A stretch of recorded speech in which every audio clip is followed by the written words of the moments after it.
The 2024 IPL auction, as is always the case with the so-called mini auctions, did have a lot of rather expensive buys as teams looked to target players who would bring them an instant impact, even if that meant pushing the boundaries of what would be acceptable bids. And as a result, the 2024 auction ensured that you had 6 players who were in the price range of at least 10 crores, with 2 of them, of course, crossing the 20 crore mark.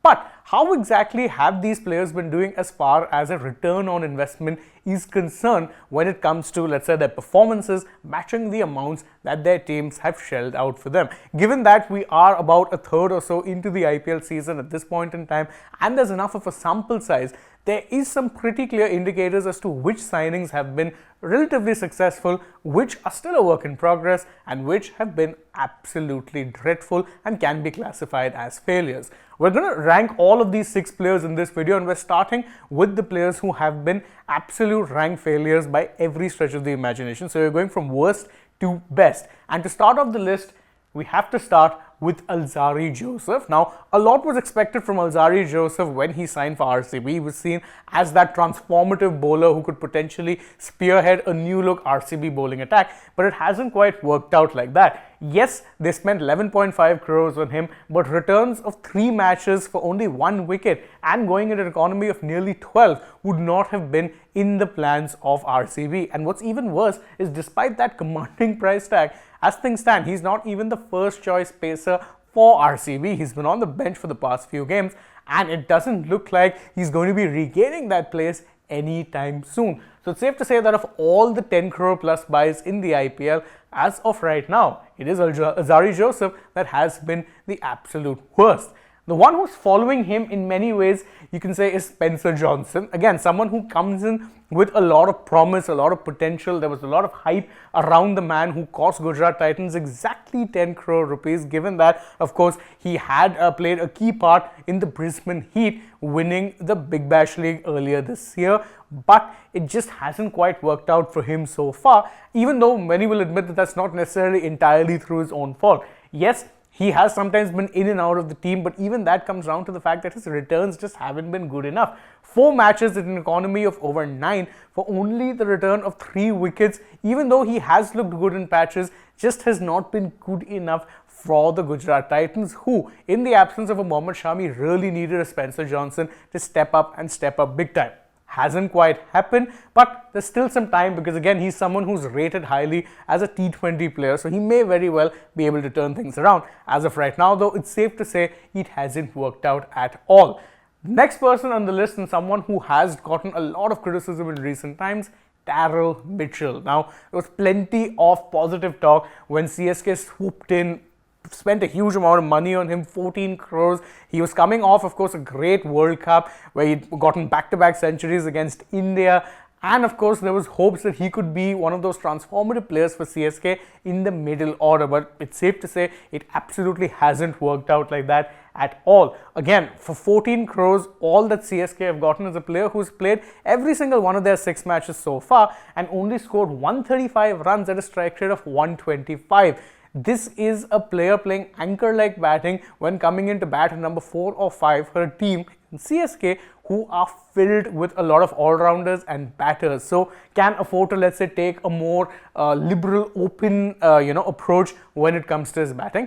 We haven't seen it from Mitchell so far, and it's fair to say that he has been probably one of the least impactful players, and incidentally the only batter or all-rounder on this particular list, because most people or most teams were looking for bowlers. That being said, it's safe to say that Mitchell, despite having a good knock or two here or there, has just not had the required impact, and many will argue should in fact be dropped from the CSK lineup.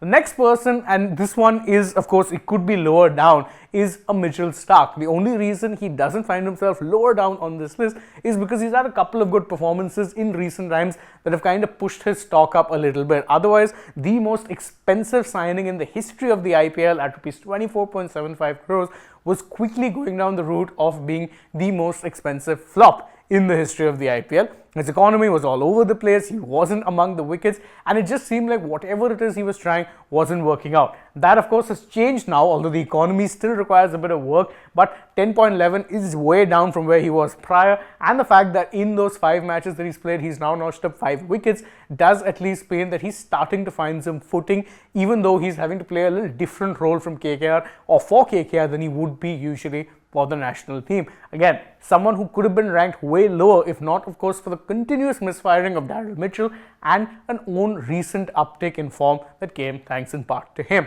So he finds himself at number 3 on this list. At number 2, and a name who has in many ways surprised everyone, is Harshal Patel. Now, I know Harshal has sometimes been hit or miss, but overall the numbers do kind of stack up for the man who Punjab Kings went out and splashed 11.75 crore rupees on.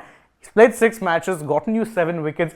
Economy definitely not ideal, but at 10.54, not the worst, given he has the thankless job of bowling in the death overs. And in fact, in recent games for the Punjab Kings, he probably has been one of their better bowlers all around, doing okay in the death, ensuring that his variations do make him a bit of a trouble to pick. And it's a fitting rehabilitation, really, considering he had been struggling big time for the Royal Challengers Bangalore. Many people scoffed at the price tag of 11.75 crores, saying it was probably too high for someone like Harshal. So far, though, whilst he's yet to go as far as saying justifying every penny that was spent on him, he's at the very least doing a credible, capable job. And the person who's number 1 on this list should be no surprise whatsoever. It is, of course, the Sunrisers Hyderabad skipper, Pat Cummins. Now, many were very surprised when Pat Cummins went for 20.5 crores, wondering why is it that SRH would spend this much money on a bowler who's probably had more, let's say, memorable knocks at the bat in his T20 career. But those 20.5 crores were not only for Pat Cummins, the bowler or bowling all-rounder, it was for the skipper, and that perhaps is where his bigger impact has come, even though his bowling impact has been phenomenal. In 5 matches played, he's been going at an economy of 7.3 and gotten you 6 wickets. So that's economical and regularly among the wickets. Everything that Cummins has not been when you're looking at his T20 career. On top of that, he's marshaled his troops at the Sunrisers Hyderabad remarkably well. And so overall, of all the signings that were spent or that saw big money splashed on them, it's safe to say that Cummins has been the most successful one by far. Of course, as I said, there's still plenty of time to go in the IPL season, and this list may look very different come the end of the season. But what are your thoughts on our list so far? Do you agree? Do you disagree? Would you rate someone higher or lower? You can let us know all of that in the comments below, and don't forget to like this video, share it with your friends, subscribe to the channel, and tap that bell icon as well. Follow us also on social media. We're on Instagram, Twitter, and Facebook. Don't forget to download the SportsLink app, and if you're already on the channel, go ahead, check out some other videos we've done as well. Now from my side, it is goodbye.